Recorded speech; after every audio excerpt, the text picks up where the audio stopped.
Apa itu psikologi komunikasi?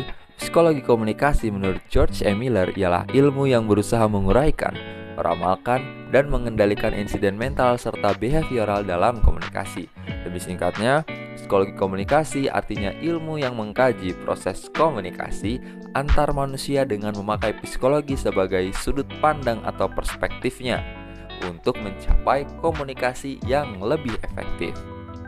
Psikologi komunikasi sangat berguna pada membantu kita memahami banyak sekali situasi sosial pada mana kepribadian itu menjadi krusial di dalamnya, atau bagaimana evaluasi seseorang, judgement menjadi bias sebab faktor agama, belief, dan perasaan, feeling, dan bagaimana seseorang memiliki impact atau dampak terhadap orang lain.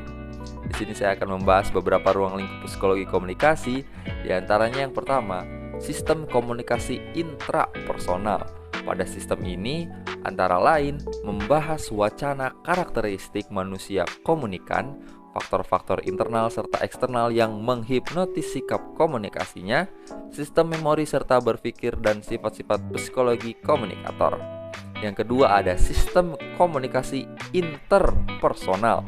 Nah, dalam sistem komunikasi interpersonal ini diantaranya membahas ihwal proses persepsi interpersonal, konsep diri, atraksi interpersonal, dan korelasi interpersonal. Yang ketiga ada sistem komunikasi kelompok. Pada sistem ini antara lain membahas perihal kelompok serta pengaruhnya pada sikap komunikasi, faktor-faktor yang mensugesti keefektifan grup, dan bentuk-bentuk komunikasi gerombolan. Lalu selanjutnya ada sistem komunikasi massa. Pada komunikasi massa itu antara lain membahas tentang motivasi atau faktor-faktor yang menghipnotis reaksi individu terhadap massa, efek komunikasi massa, serta psikologi komunikator. Berikut ini saya akan menjabarkan nih teman-teman faktor keberhasilan dari sebuah komunikasi berdasarkan contoh dari salah satu tayangan liputan dari Kompas TV. Oke, kita langsung aja lihat video serta kita bahas nih beberapa faktor-faktor keberhasilan tersebut. Check it out. Halo sahabat Kompas TV, saya ini Putu Trisnanda, salah satu reporter yang bertugas pada Mudik 2022. Oke, di sini saya akan menganalisis atau memberikan hasil analisis dari salah satu video liputan Kompas TV yang ada di YouTube. Nah, di sini saya akan membahas tentang video yang berjudul Tak Bisa Mudik, jurnalis Kompas TV justru bertemu keluarga di titik peliputan arus mudik lebaran. Yang mana video ini itu berisi tentang seorang jurnalis yang sedang mewawancara narasumbernya, yang mana narasumbernya itu adalah keluarganya sendiri, untuk mengetahui kondisi arus lalu lintas tol Palimanan pada saat Idul Fitri tahun 2021.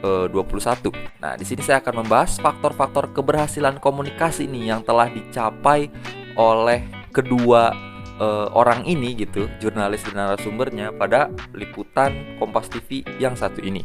Yang pertama itu ada faktor dari fokus poinnya, fokus pada pesan yang ingin disampaikan.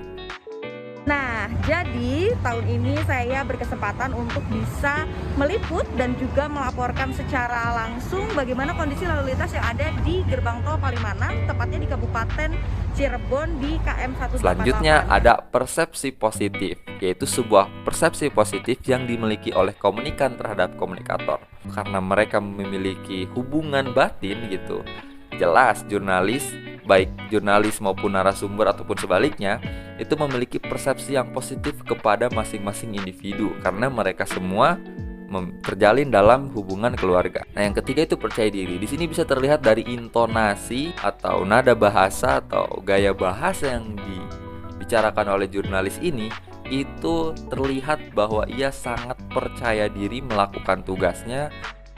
Siapa Pak? Nama saya Iwayan Bambang Sutrisno. Iwayan Bambang Sutrisno, ya Bapak saya sendiri ya, Anda ya. Yang keempat ada tingkat kedekatan komunikator dan komunikan. Jelas karena mereka semua adalah keluarga, tentunya dekat.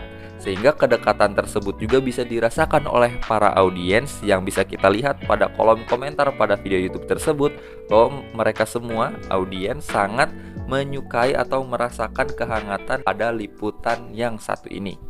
Yang kelima adalah tidak adanya gangguan komunikasi.